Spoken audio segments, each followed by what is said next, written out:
ఈ ఉజ్వల గ్యాస్ కు సంబంధించి మన ఛానల్లో ఇదివరకే చాలా వీడియోస్ అయితే చేయడం అయితే జరిగింది. అయితే మన వీడియోస్ చూసి కూడా గ్యాస్ కోసం అప్లికేషన్ చేసుకున్నామని కూడా చాలా మంది కామెంట్ అయితే చేశారు.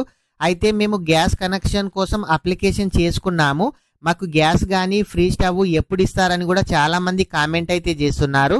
అదేవిధంగా ఈ అప్లికేషన్ ఏ విధంగా చేసుకోవాలి, ఎక్కడ చేసుకోవాలని కూడా చాలా మంది అయితే అడుగుతున్నారు.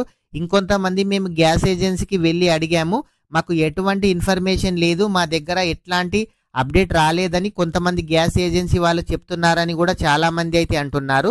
ఫ్రెండ్స్, ప్రతి ఒక్కరు కూడా వీడియోని అయితే లైక్ చేయండి, వీడియో చివరి వరకు చూడండి. వీడియో చివరి వరకు చూస్తేనే వీడియో ఏంది అనేది మీకైతే ఒక క్లారిటీ అయితే ఉంటుంది. ఇంకా ఎవరైనా సరే మన ఛానల్ గనక సబ్స్క్రైబ్ చేయకుంటే మన ఛానల్ని సబ్స్క్రైబ్ చేయండి. ఇలాంటి అప్డేట్స్ మిస్ కావద్దు అనుకుంటే పక్కనున్న బెల్ ఐకాన్ అయితే ఆన్లో అయితే పెట్టుకోండి. అయితే కొత్త రేషన్ కార్డ్ వచ్చిన ప్రతి ఒక్కరు కూడా ఈ ఉజ్వల గ్యాస్కి అప్లికేషన్ చేసుకోవచ్చా అని చాలా మంది అయితే కామెంట్ అయితే చేస్తున్నారు. మీకు కొత్త రేషన్ కార్డు పాత రేషన్ కార్డు అని సంబంధం అయితే లేదు.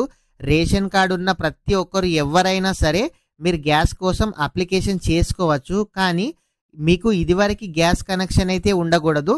మీ రేషన్ కార్డులో ఎవరికైనా ఇదివరకే గ్యాస్ కనెక్షన్ ఉంటే రాదు. ఒకవేళ మీ రేషన్ కార్డులో ఎవరికి కూడా గ్యాస్ కనెక్షన్ లేనట్లయితే మీరు ఈ ఉజ్వల గ్యాస్ కనెక్షన్ కోసం అప్లికేషన్ అయితే చేసుకోవచ్చు. ఈ అప్లికేషన్ చేసుకోవాలి అని అనుకుంటే మీ దగ్గర రేషన్ కార్డు ఉండాలి. రేషన్ కార్డులో ఎంతమంది ఉంటే అంతమంది యొక్క ఆధార్ కార్డు ఉండాలి. మీరు ఎవరి పేరు మీద అప్లికేషన్ చేస్తున్నారో వాళ్ళ యొక్క బ్యాంక్ అకౌంట్ ఉండాలి. 3 పాస్పోర్ట్ సైజ్ ఫొటోస్ అయితే ఉండాలి. ఒక అప్లికేషన్ ఫామ్ ఉంటుంది. ఈ అప్లికేషన్ ఫామ్ ఫిలప్ చేసి మీ దగ్గరలోని భారత్ గ్యాస్ అయినా సరే, హెచ్పి గ్యాస్ అయినా సరే, ఇండియన్ గ్యాస్ అయినా సరే ఈ గ్యాస్ ఏజెన్సీకి మీరు వెళ్ళినట్లయితే మీ అప్లికేషన్ తీసుకొని వాళ్ళనేది మీకు ఈకేవైసీ చేయడం అయితే జరుగుతుంది. ఈ ఈకేవైసీ చేసిన తర్వాతనే మీకు ఈ గ్యాస్ అనేది ఓకే కావడం అయితే జరుగుతుంది. మీరు రీసెంట్గా ఈ ఉజ్వల గ్యాస్ కనెక్షన్ కోసం ఎవరైతే అప్లికేషన్ చేసుకున్నారో ఆల్రెడీ కామారెడ్డి జిల్లాకు సంబంధించి కొన్ని గ్యాస్ కనెక్షన్స్ అనేది అప్రూవల్ కావడం అయితే జరిగింది. ఎవరికైతే అప్రూవల్ అయ్యాయో మీ గ్యాస్ ఏజెన్సీలో స్టాక్ రాగానే మీకైతే వాళ్ళు ఫోన్ చేస్తారు. మీరు గ్యాస్ ఏజెన్సీకి వెళ్ళినట్లయితే ఒక సిలిండరు, ఒక స్టవ్ అనేది మీకు ఫ్రీగా ఇవ్వడం అయితే జరుగుతుంది. ఎవ్వరు కూడా ఎటువంటి అమౌంట్ పే చేయాల్సిన అవసరం అయితే లేదు. ఈ కేంద్ర ప్రభుత్వం అనేది ఫ్రీగా అయితే ఈ ఉజ్వల గ్యాస్ అయితే ఇవ్వడం అయితే జరుగుతుంది.